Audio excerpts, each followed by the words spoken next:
আসসালামু আলাইকুম।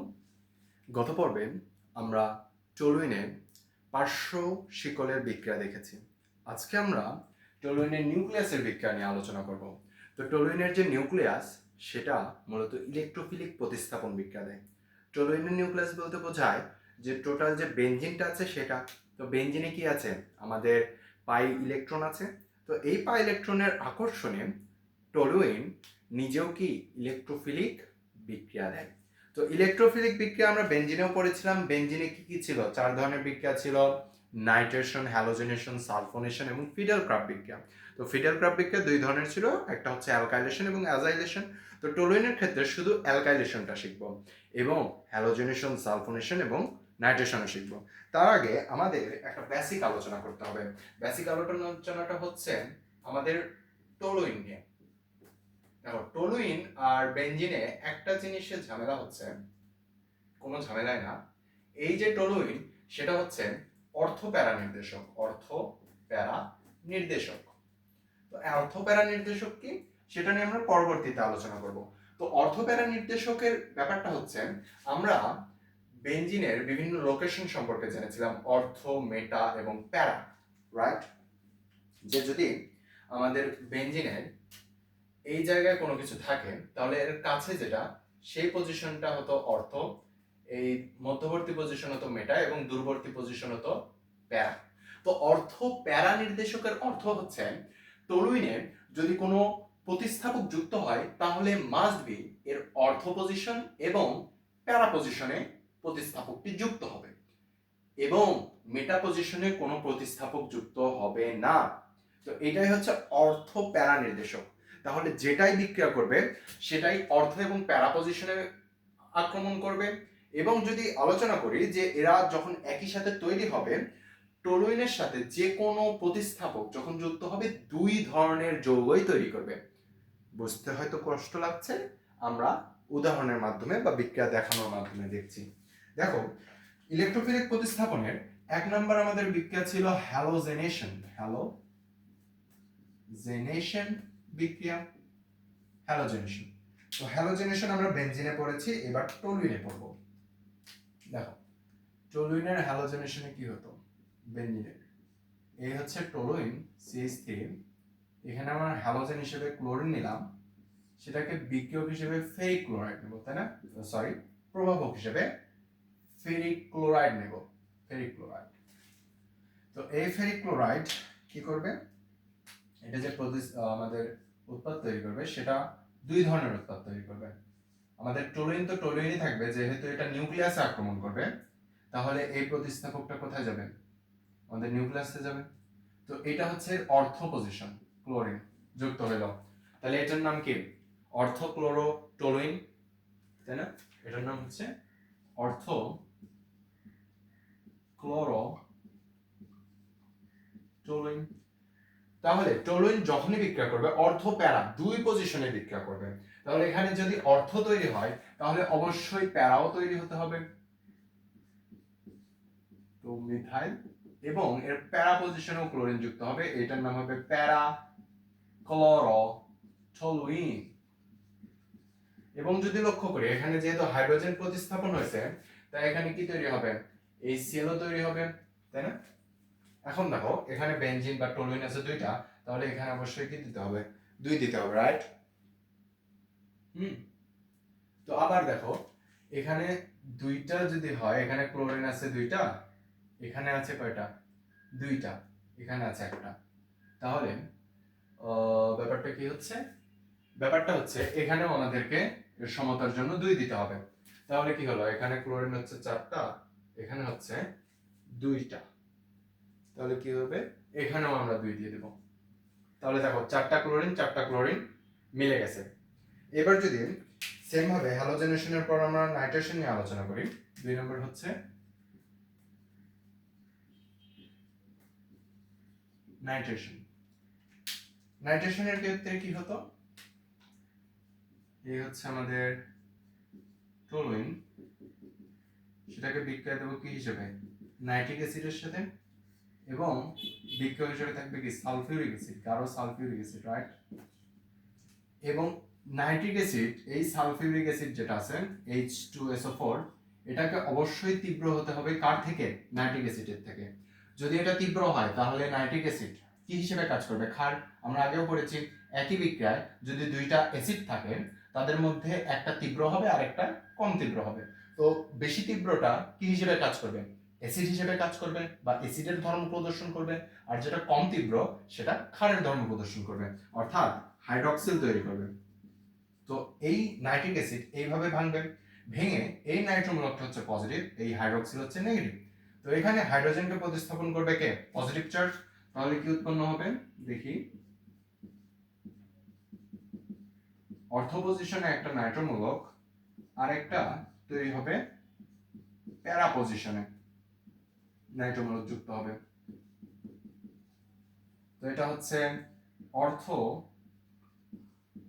নাইট্রোটলুইন আর এটা হচ্ছে প্যারা নাইট্রোটলুইন। বোঝা গেছে? আর দেখো কি তৈরি হচ্ছে, আর হচ্ছে এখানে হাইড্রক্সিল আছে না, এখানে হাইড্রোজেন আছে, তাহলে তৈরি হবে পানি। দেখো এখানে দুইটা বেনজিন, এখানে দুই দাও, তাহলে দুই দিলে এখানে যেহেতু দুইটা নাইট্রো, তাহলে এখানেও দুই, এবং দুইটা হাইড্রক্সিল তৈরি হলে এখানেও দুই দিতে হবে। বোঝা গেছে ব্যাপারটা? এটা হচ্ছে আমাদের নাইট্রেশন বিক্রিয়া। এরপর টলুইনের আরেকটা ইলেকট্রোফিলিক প্রতিস্থাপন বিক্রিয়া, সেটা হচ্ছে সালফোনেশন।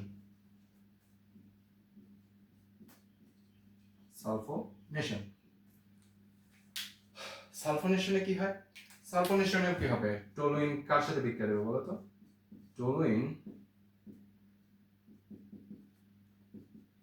এবার বিক্রিয়া দেবে সালফিউরিক অ্যাসিডের সাথে H2SO4, প্রভাবক হিসেবে থাকবে সালফার ট্রাইঅক্সাইড। এই সালফার ট্রাইঅক্সাইডটা হবে তীব্র, যেটা প্রভাবক হিসেবে থাকে, তাহলে এটা কি হবে? লঘু বা হচ্ছে অতটা তীব্র না। তাহলে এটা কিভাবে ভাঙবে দেখো, OH এবং SO3H এভাবে ভাঙবে, SO3HOH। ঠিক আছে? এখানে এটা হচ্ছে পজিটিভ আর এটা হচ্ছে নেগেটিভ। পজিটিভ পজিটিভকে কি করবে? প্রতিস্থাপন করবে, রাইট? এবং একটা জিনিস মিস করছি, সেটা হচ্ছে এটা হতে হবে কি? ধূমায়মান সালফিউরিক অ্যাসিড হতে হবে। কি হতে হবে? ধূমায়মান সালফিউরিক অ্যাসিড।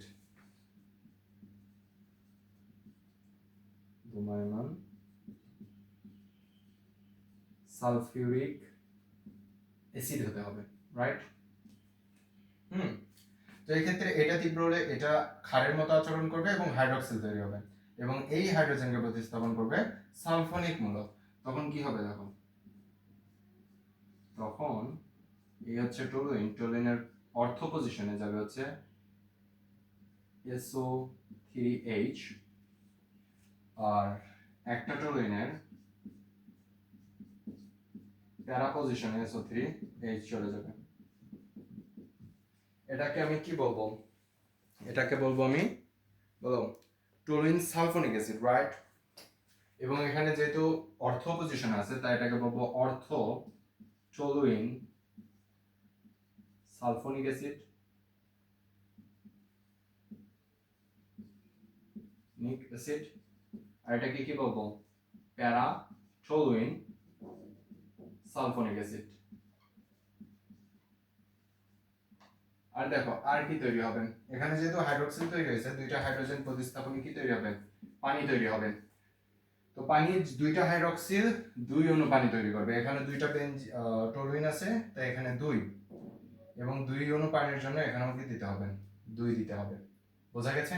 তো এই হচ্ছে আমাদের হ্যালোজেনেশন, নাইট্রেশন এবং সালফোনেশন। দেন আমরা আলোচনা করব ফিডেলক্রাফট অ্যালকাইলেশন নিয়ে, যেটা আমাদের জানতে হবে। 4 নাম্বার যে বিক্রিয়াটা, সেটা হচ্ছে ফিডেলক্রাফট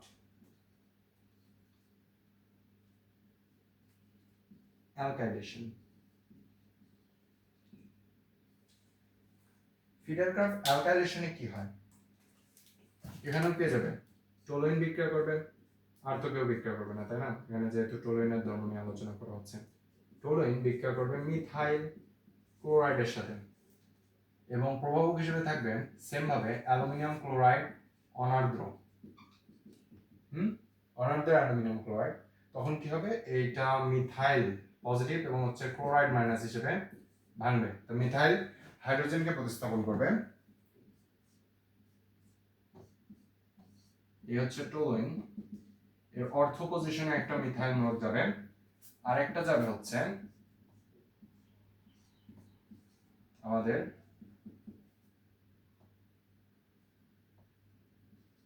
প্যারা পজিশনে। আর কি তৈরি করবে দেখো, এখানে যেহেতু ক্লোরিন তৈরি হয়েছে, তাহলে হাইড্রোজেনকে প্রতিস্থাপন করলে এটা কি হবে, HCl তৈরি হবে এবং কয় অণু, 2 অণু। এখানে 2 অণু মিথাইল ক্লোরাইড, এখানে কি 2 অণু টলুইন। তো এই যে উৎপাদটা উৎপন্ন হলো,